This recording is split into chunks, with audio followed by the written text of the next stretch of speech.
Hello everyone, my name is the Philosopher Johnson and welcome to the Wake Up Call.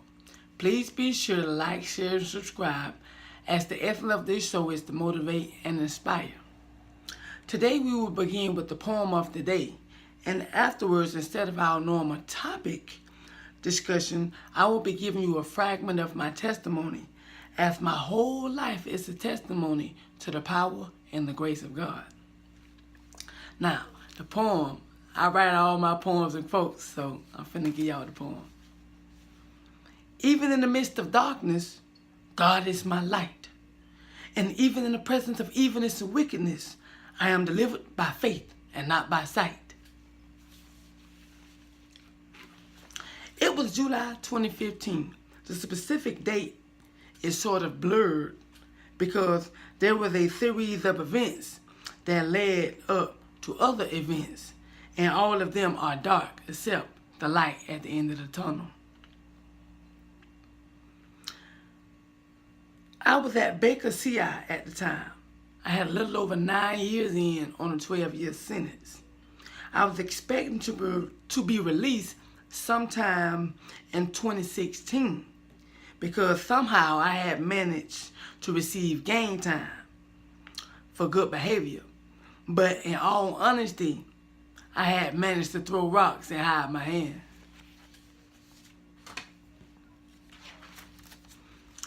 Echo Dorm, my housing unit at the time, has a capacity of at least 170 inmates to 185, give or take.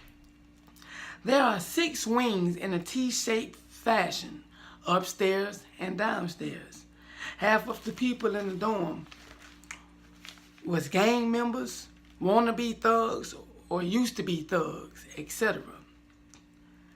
There was a K2 or spice epidemic at the time. Almost everybody used this drug. Excuse me, myself included. It was bad. It was like being in a pit of evil vipers. If you couldn't defend yourself, or if you were afraid to go up against the odds, you were virtually beaten, literally in most cases, and taken advantage of. This was hands down the most violent and evil facility I had been to in the 15 years total time that I have in prison. I think the incident at hand transpired on July 7th or the 9th. So I will go back a few days to give you a little more context. As I stated earlier, the atmosphere during this time frame was so evil that I'm almost hesitant to reveal it in its totality, but so that God may be glorified. The camp was basically ran by gang members who were all evil, sure as the sun rises in the east and sets in the west, I myself included. At one point, I was labeled as a gang leader because I could tell others to go and do this and to do that, and they would. So much had happened and was going on at the time. At some point, a member of a different gang gave me a book of black magic.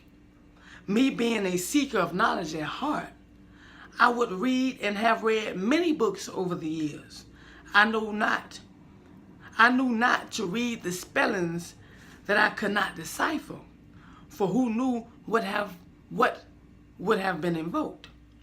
However, I made the costly mistake of reading the name as it appeared on the cover page, and unbeknownst to me, I had opened up a can of worms. For 3 nights straight, I unknowingly slept with this book under my pillow. It got so bad that I literally had about 12 Bibles in my cell because people was handing me Bibles left and right. I was so possessed that I dared anyone in the most vilest manner to kill me if they could. I would tear through the dorm in a fit of demonic rage, defying death, for there was many more possessed individuals besides myself. On one such occasion, when I was in a fit of rage, I, in passing, heard the guy who gave me the book say, Look at him. That's them demons in him. Time all ran together back then. But one night, I pinned my bunkie to the wall with my elbow under his neck, and a shank held to his abdomen. Something was so wrong with that scene that something deep within me let me know that something was totally wrong. I mean, I knew this guy. His brother had actually taken me in when I was 16 after my foster mom and her daughter had physically abused me. I just couldn't explain to myself the reason for what I felt at that moment.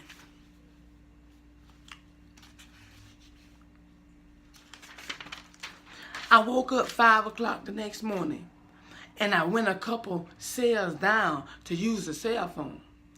I called a fellow believer, a prayer warrior, and told her what was going on. And she responded that she had been praying for God to deliver me. Maybe it was later that same day.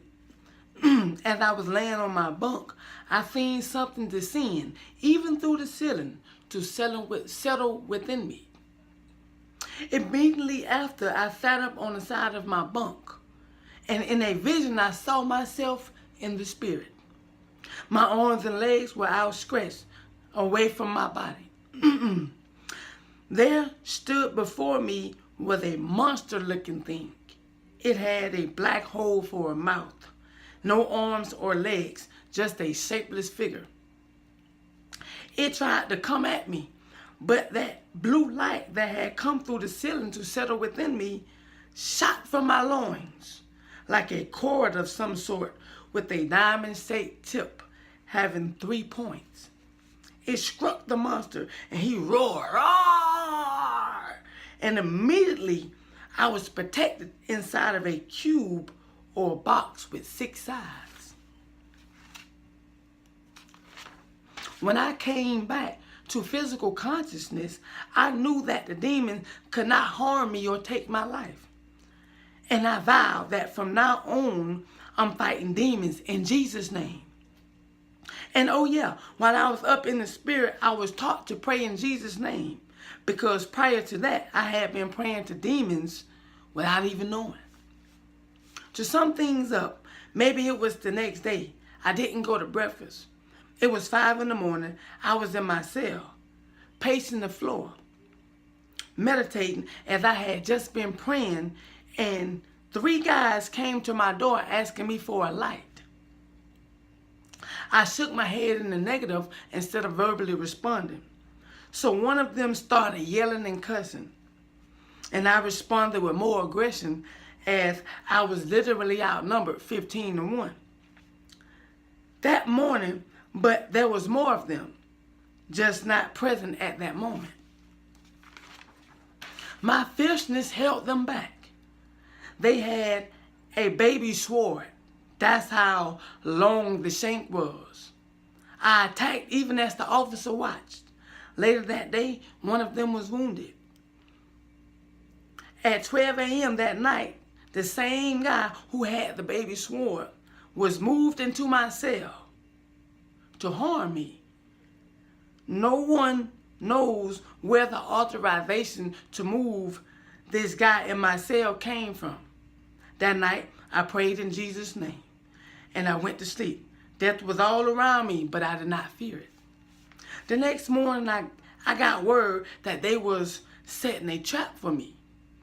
I laid on the floor, darkness all around me, but I called on Jesus within me. Shortly after, I had 2 Bibles on my bed, reading scriptures to the very guy that was sent to harm me.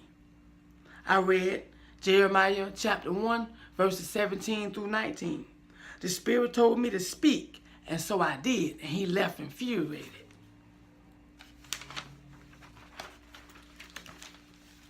Recreation was called. I went outside and called out to the Lord like a man who knew death was closing in. I was in a corner by myself, screaming to the Lord, "If you want me to live, I'll live. And if you want me to die, I'll die in Jesus' name." The whistle blew and everybody headed back inside. it was at least 200 people outside going to various dorms. When I got inside, people were everywhere. As I walked, I looked into the stairwell. I seen the one who it all started with. I knew it was a trap, but in my mind I said, what they gonna do, kill me? For back then, my mantra was, death is in the flesh, but life is in the spirit. I went up the steps, and as I passed the guy that got wounded, someone screamed my name, trying to shout a warning. And as I passed, and as I paused there hearing my name, I was bear hugged from behind. The larger guy by the larger guy, while two others cut me 16 times. My jugular vein was cut wide open. The doctor was so astonished, he said, I don't know how you still living. And with great vigor, I stated, because I got Jesus with me. Wake up call.